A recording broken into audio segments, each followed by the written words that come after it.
Hi everyone, I have some more stupid from humansarefree.com. Apparently, the moon is a spaceship. Which is not that far-fetched. I mean, the Jews had to get here somehow, right? I can't believe I'm still not even starting to get tired of space Jew jokes. It's okay. Here's sorry. Here's the evidence that the moon is a spaceship.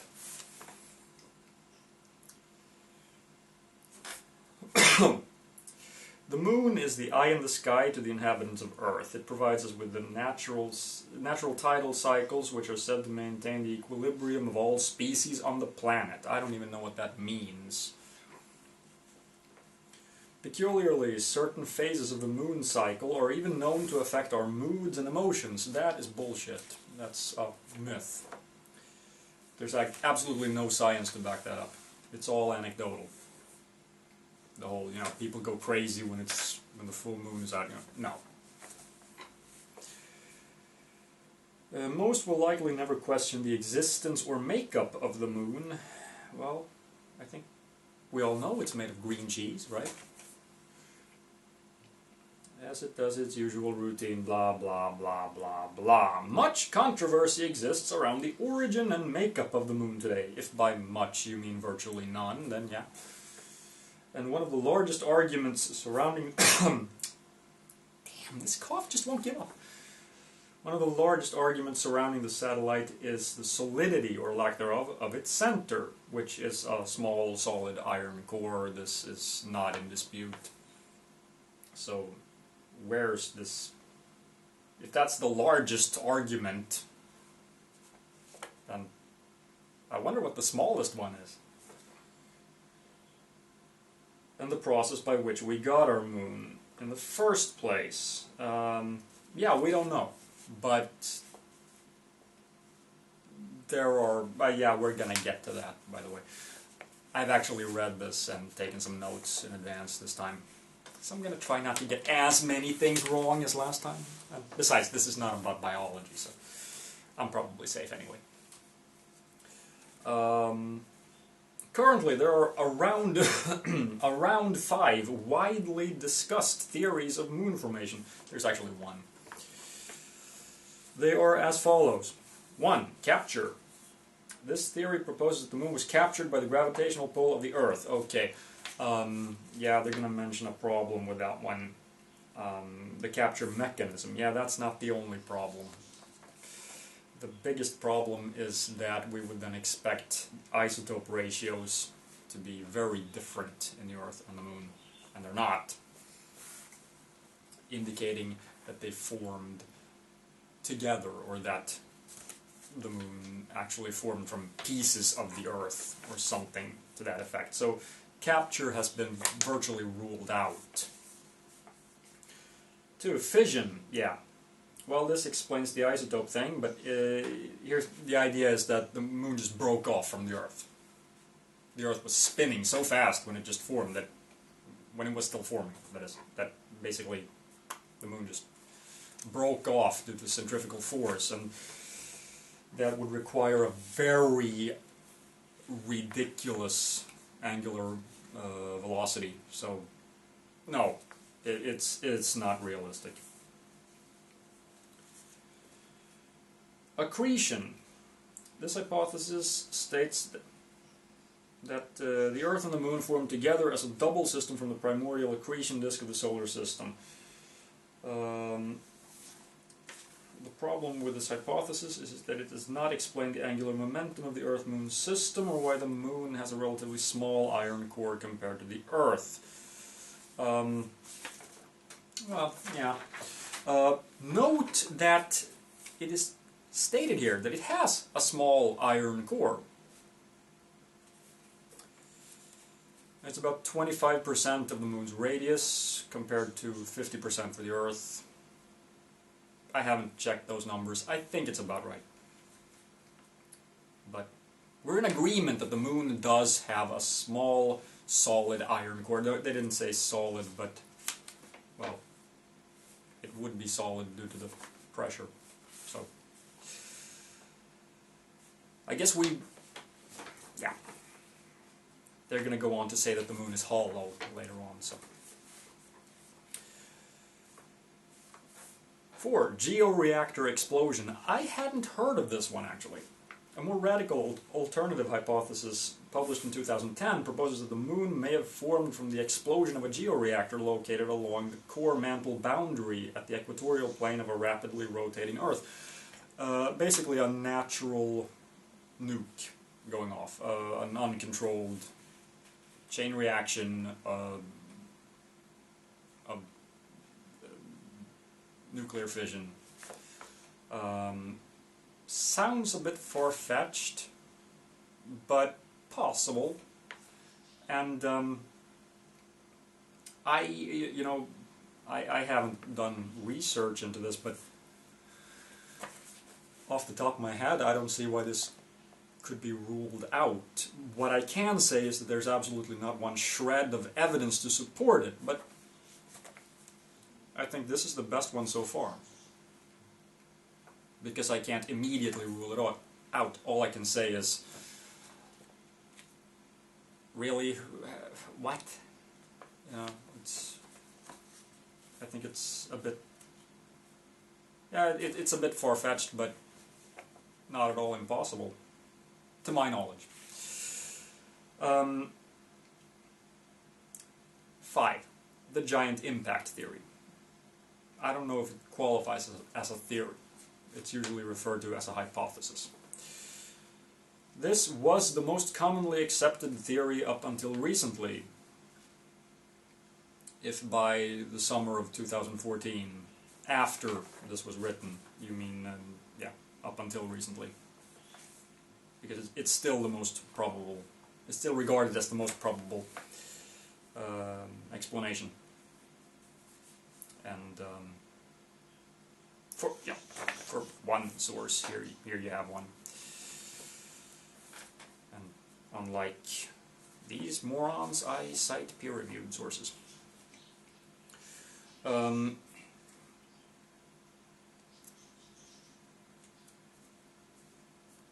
This theory suggests that long ago a planetary body the size of Mars crashed into Earth, expelling a large piece of mass into space that became our moon.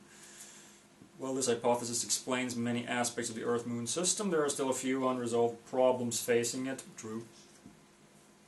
None of these actually contradict the hypothesis. It's more like it's not what we'd expect, but it's not impossible. The Moon's volatile elements are not as depleted as expected from such an energetic impact. Isotope comparisons, we'd expect there to be chunks of this other planet in the Moon, and the Theia, it's been named, but we haven't really found that. It looks like it comes entirely from Earth, but then this guy comes along this summer and says that actually there are traces that are different from Earth, but it's a very small amount, so it's not quite what we'd expect. It's certainly not like this source settles the discussion, but it definitely gives support to the hypothesis.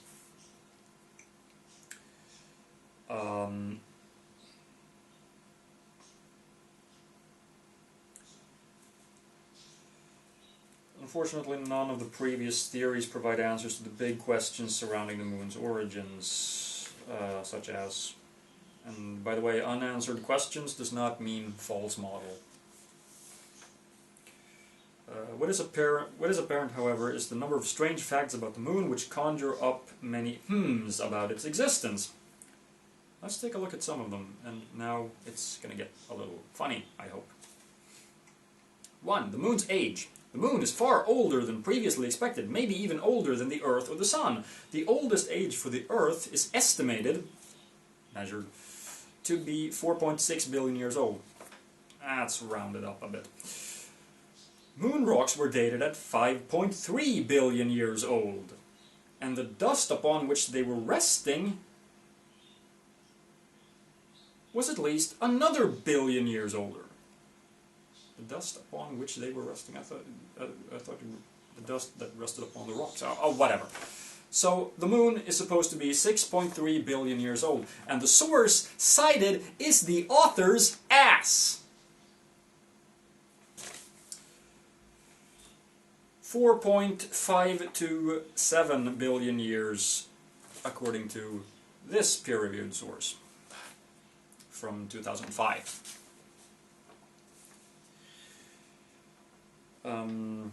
Some argue that the moon may seem older because its surface never renews itself, whereas the Earth may have rocks that are that old but have since been recycled through the natural resurfacing of the planet. Source cited, and guess what? It's a moon hoaxer book.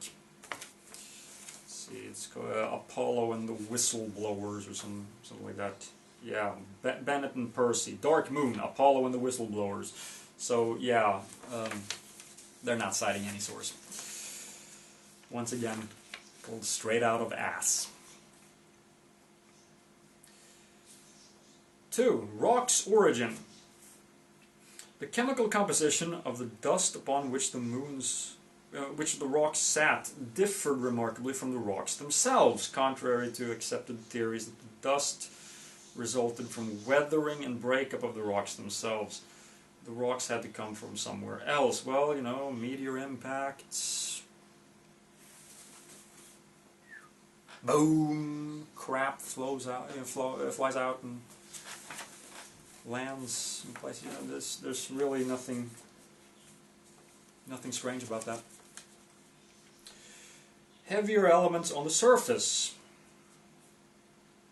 Normal planetary composition results in heavier elements in the core and lighter materials at the surface. Not so with the moon. Yes, so with the moon, but you see, this is a trend.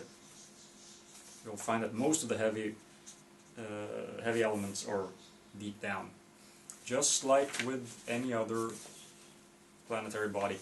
And guess what? Even on other planetary bodies, on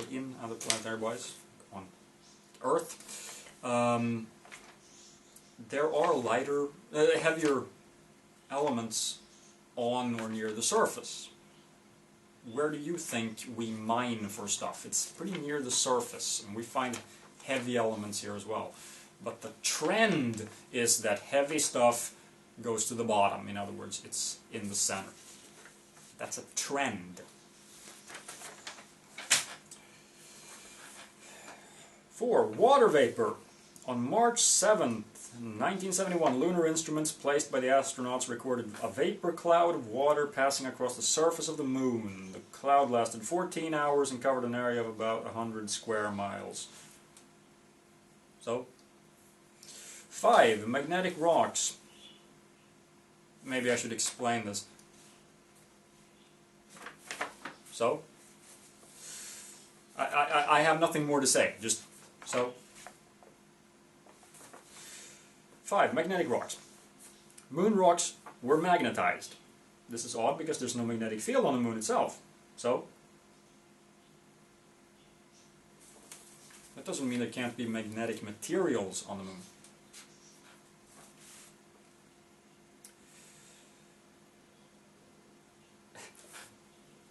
There have been many theories that aim to explain this magnetism, however, they all still sit as theories. So we're in agreement that it can be explained then. And that it even qualifies as theories. So these are very good explanations that are supported by evidence. By your own admission. So, shut up. 6. Seismic activity. Hundreds of moonquakes are recorded each year that cannot be attributed to meteor strikes.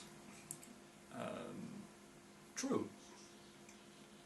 It's because of tides. The moon's orbit is not perfectly circular, so sometimes it's closer to the Earth, and then it's pulled out slightly by the Earth's gravity. and when it goes further away, it contracts slightly, but it's enough that it can be measured. The seismic activity caused by it can be measured. So we have one of these. Gravity! I thought that was appropriate.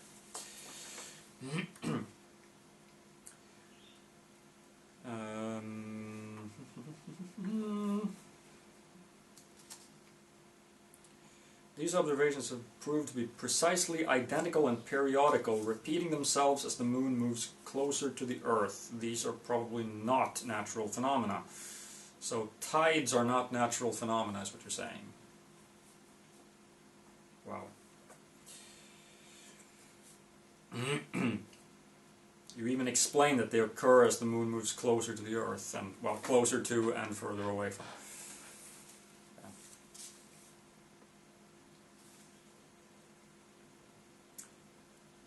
7. Hollow moon. The moon's mean density is 3.34 grams per cubic centimeter, whereas the Earth's is 5.5. What does this mean?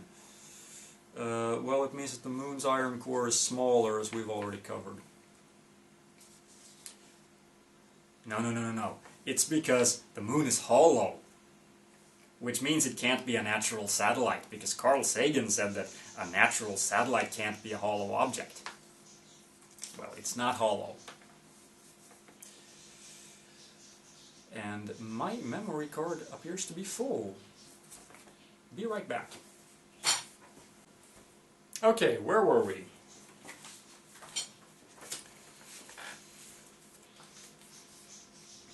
Moon echoes. On November 20th, 1969, the Apollo 12 crew jettisoned the lunar module ascent stage, causing it to crash onto the moon. This created an artificial moonquake with startling characteristics. The moon reverberated like a bell for more than an hour. Did you notice? They acknowledged the existence of the moon, well, at least the Apollo project. These are conspirators. Aren't they supposed to be moon hoaxers? This phenomenon was repeated with Apollo 13. Yeah, that's actually one of the successful experiments they did, because they did drop some crap on the moon, even though they never made it to, even though they never landed. Seismic instruments placed there by astronauts that apparently existed. Recorded that the reverberations lasted for 3 hours and 20 minutes and traveled deep to a depth of 25 miles. I believe it was actually more than that, a lot more, I think. Leading to the conclusion that the moon was unusually light, has an unusually light or even no core. That's the exact opposite of the conclusion that was drawn. To put it into perspective, when the Earth experiences a large earthquake, the reverberations from the quake usually only last minutes due to the density of the planet. It's not due to the density of the planet, it's due to chemical weathering. See, there's something on Earth that affects rocks that can't really affect the rocks on the moon because they're never exposed to it on the moon, and that is liquid water. So it's basically a case of, you know, if I exaggerate it a bit, Earth rocks look a bit like sponges, and that makes them squishy relative to a moon rock. I mean, I'm exaggerating here, but it's sufficient that Earth rocks are more compressible, and that causes energy to dissipate during an earthquake. This doesn't happen on the moon, where everything is just bone dry and completely rigid.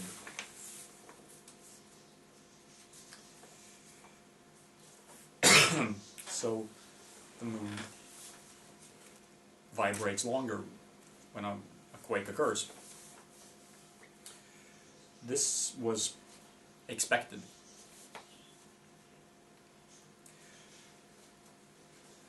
Moon's origin, number 9. Before the astronauts' moon rocks conclusively disproved the theory, it didn't, the moon was believed to have originated when a chunk of the Earth broke off eons ago. Another theory was that the moon was created from leftover space dust. Remaining after this was created. Analysis of the composition of moon rocks disproved this also. Yeah, haven't we covered this already? They don't mention the impact hypothesis, which is really the only one that has anything going for it, as I said. Weird orbit. Our moon is the only moon in the solar system that has a stationary near-perfect circular orbit. I'm sorry, on what Earth are you living? The moon's orbit is not stationary. As for near-perfect circular orbit, as noticed, it is still elliptical. As noted, sorry. That's true. I don't have anything there off the top of my head, but if you want a moon that is stationary and has a near-perfect circular orbit, I think, well, at least a stationary one. Charon, Pluto's largest moon, is stationary. It always faces Pluto. Pluto and Charon go like this. They always turn the same side toward each other. The moon is tidally locked with the Earth in that it always faces us the same way, but the Earth doesn't always face the moon the same way, so the moon's orbit is not stationary. That's what a stationary orbit is.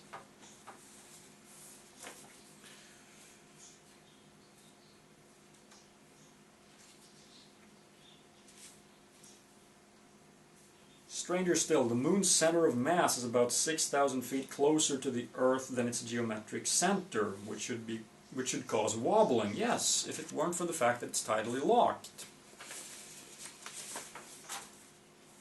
The moon's bulge is on the far side of the moon, away from the Earth, and that's called centrifugal force. Well, if we observe it from a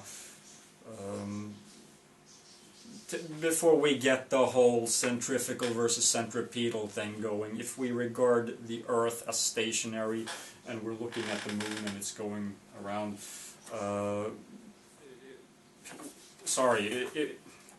if the coordinate system rotates along with the Earth and we're looking at the moon in a non-inertial frame of reference, that's what I'm trying to say. And then there is such a thing as centrifugal force, and that's the easiest way I find to talk about these things.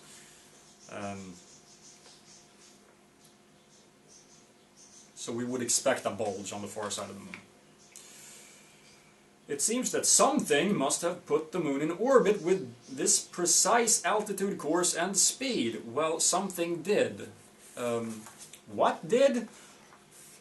What meme could we possibly use? Gravity, you f***ing retard! Gravity! Have you ever heard of f***ing gravity? Gravity! 11. Moon diameter. How does one explain the coincidence that the moon is just the right distance coupled with just the right diameter to completely cover the sun during an eclipse? Well, first of all, it doesn't. You can actually see some of the sun around it. And there's absolutely no reason why it needs an explanation. But what you fail to consider is that we know that this is temporary, because the moon used to be closer to us and then it was larger than the sun as seen from our point of view, and it's moving away, so we're alive at the time when this is actually the case. It's not going to be the case in the future. It wasn't the case in the past.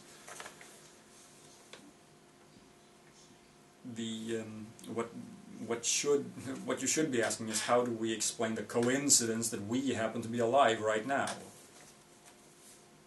Well, the answer is it's a coincidence. There's really nothing strange about coincidences like that. Well, they're interesting observations, they're oddities, but there's nothing strange about it, and it doesn't mean that the moon is a spaceship. Me being alive right now does not constitute evidence that the moon is a spaceship. The moon in mythology. Theories about the moon actually date back thousands of years, as various cultures and civilizations discuss the story of how it came to be where it resides today. No, theories are no older than science. And science didn't really get started until the Renaissance. You mean myths, stories, people making shit up. Greek authors Aristotle and Plutarch, and Roman authors Apollonius, Rhodius, and Ovid all wrote about a group of people called the Proselenes, I think that's how it's pronounced anyway, who lived in the central mountainous area of Greece called Arcadia. The Proselenes claimed title to this area because their forebears were there before there was a moon in the heavens. Now that sounds like nothing more than a poetic way to say, go away, we were here first. This claim is substantiated by symbols on the wall of the courtyard of Kalasasaya, I think it's pronounced, near the city of Tiahuanaco, I think, Bolivia, which record that the moon came into orbit around the Earth between 11,500 and 13,000 years ago, long before recorded history. So, in other words, it was recorded before history was being recorded, which means it sounds like something that has been made up.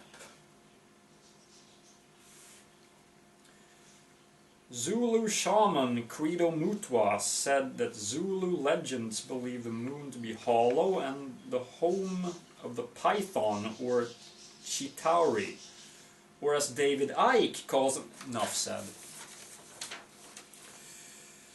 I actually looked for this, and this doesn't seem like it's a Zulu legend, because all mentions of it can be traced back to Credo Mutwa.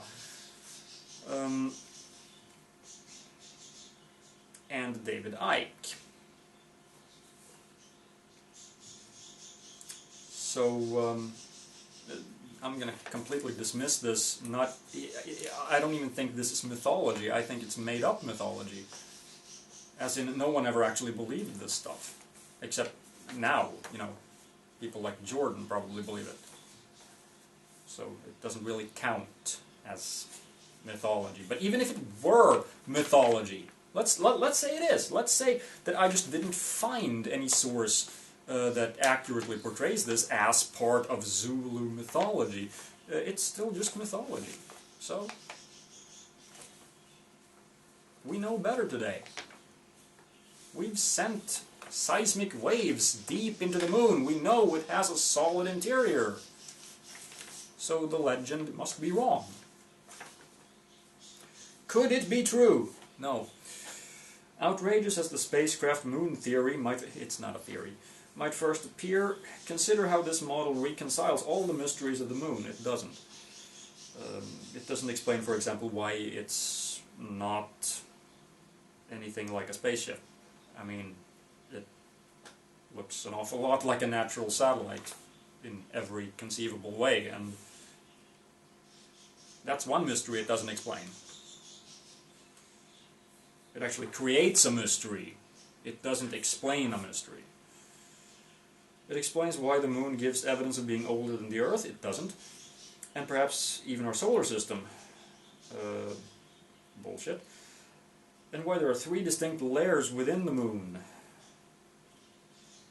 Yeah, why are there layers within the moon? With the densest materials on the outside layer. That's the exact opposite of how it's actually structured, as one would expect of the hull of a spacecraft.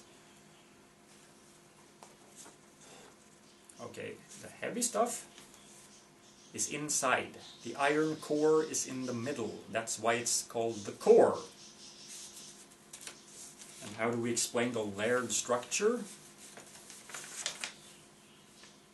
Gravity! It could also explain why no sign of water has been found on the moon's surface, yet there is evidence it exists deep inside. Yes, but how does the spaceship theory explain that? I mean, we know why there can't be any, at least liquid water on the outside. I don't know why there can't be any frozen water on the outside. I haven't really given that any thought, but well, yeah, of course, it would melt during exposure to sunlight, and then it would just drift off down. Yeah. In vacuum, water doesn't become a liquid, I think. Well, basically, if it melts, it boils. I don't have the figures in, right off the top of my head, but you don't. Basically, you don't get liquid water in a vacuum. That's the point I'm trying to make.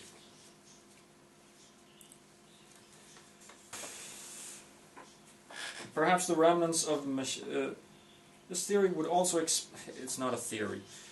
Would also explain the strange Moria and Mascons, perhaps the remnants of the machinery used to hollow out the moon. But the moon isn't hollow, and it wouldn't explain any of that. And how are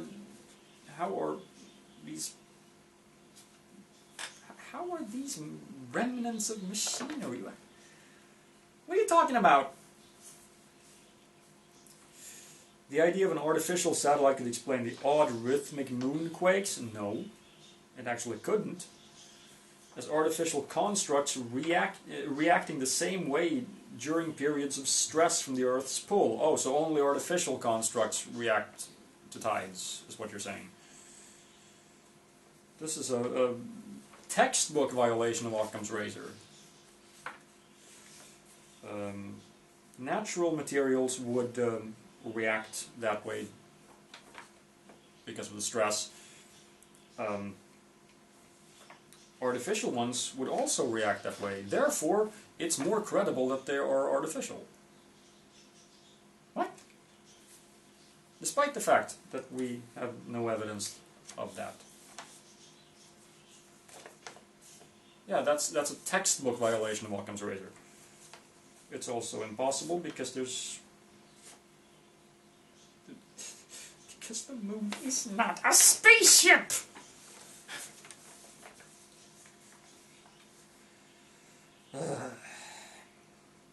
A scientist called Irwin I. Shapiro, who works at the Harvard-Smithsonian Center for Astrophysics, said, looking at the anomalies, misspelled, and unanswered questions about the moon, the best explanation for the moon is observational error. It doesn't exist. This seems to be a guy who's actually legit, but I need context, and no source is provided. So I think this is a mind quote. It's probably a joke. Sort of. Yeah, it's so weird. The best explanation is that I guess it's not there. Ah! You know. I don't know. I need context. Strange anomalies on the moon. This is actually funny. The following strange structures and happenings further propagate the mystery surrounding the moon. First, ages of flashes. Aristarchus, Plato, Eratosthenes, Biela, Rabbi Levi. An actual alien. And Posidonius all reported anomalous lights on the moon. NASA, 1 year before the first lunar landing. I'm still shocked that you acknowledge the lunar landings. Reported 570 plus lights and flashes were observed on the moon from 1540 to 1967. This is an example. This is what's called transient lunar phenomena. And we don't currently have an explanation for them. It's probably a number of different things that actually coincide and contribute to this.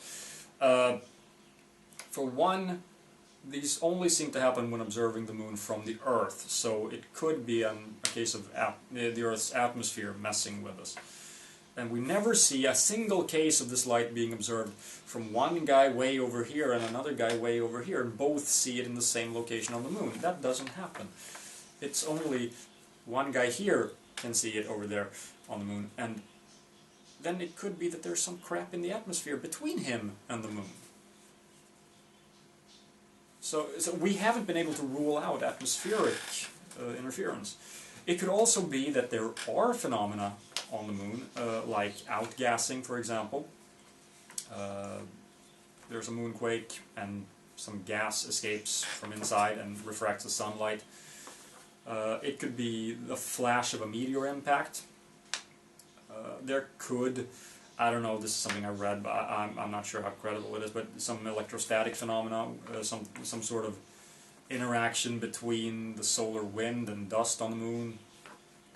Sounds a little far-fetched, but I don't know. But the point is, there are many possible explanations, and we just don't have enough knowledge to say this. But here's the thing. Let's say the moon is a spaceship. How does that explain it? So it's irrelevant then. Thank you. Operation Moonblink, yeah, that was an attempt to record these, and it concluded that, yeah, we have recorded some lights.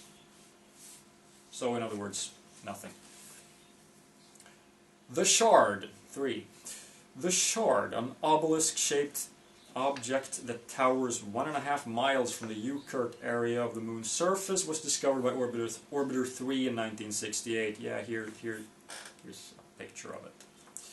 As you can see, it's one of these things like the face on Mars that you can only see on grainy images, low-res, grainy pictures that have been zoomed into so much that basically you can see whatever you want to see. It doesn't exist on high-definition modern pictures.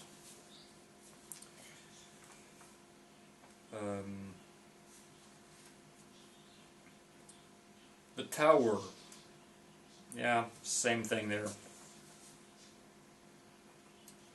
The obelisks, yeah, same thing there. We're talking about things that can only be seen in bad photos. The spires were arranged in precisely the same apices as the 3 Great Pyramids.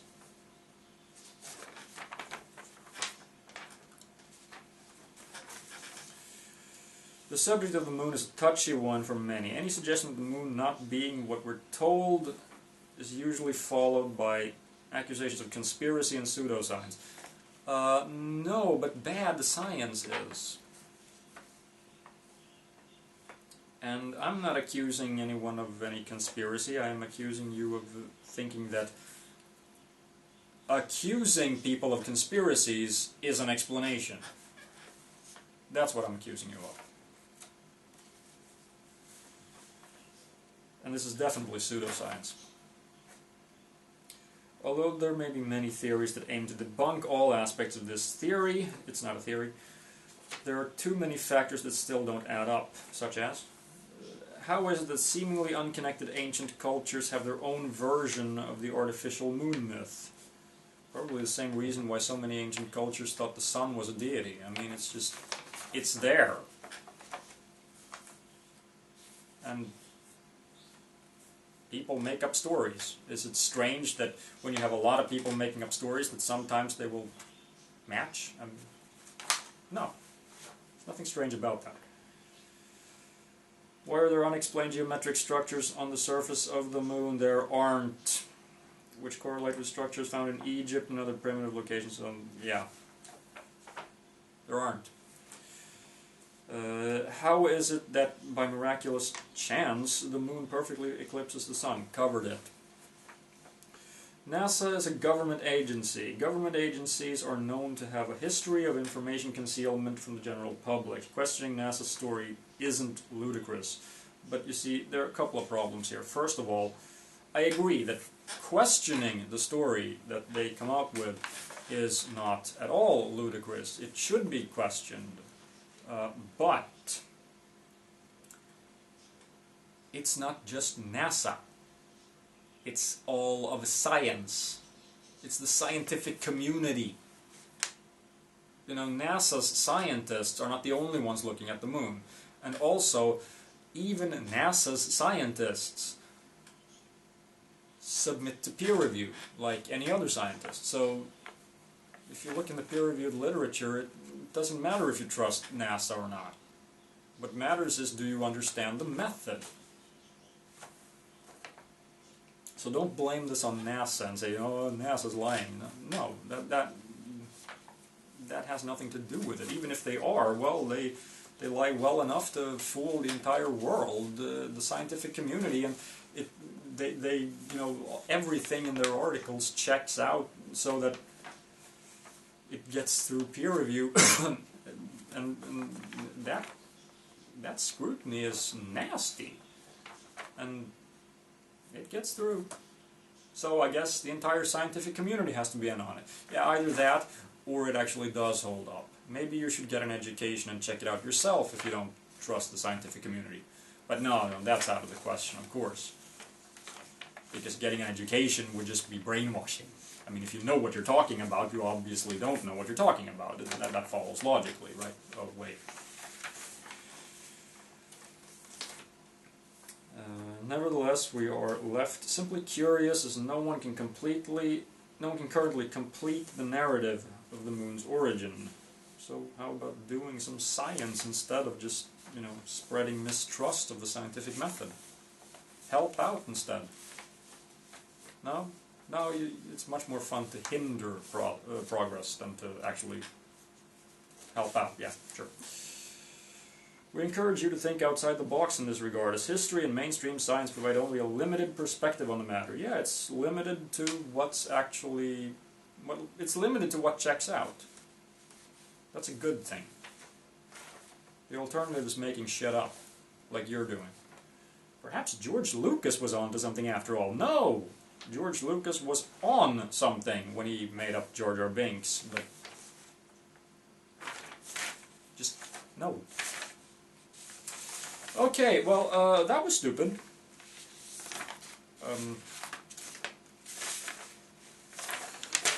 I hope I didn't make as many errors this time. I probably did. See ya.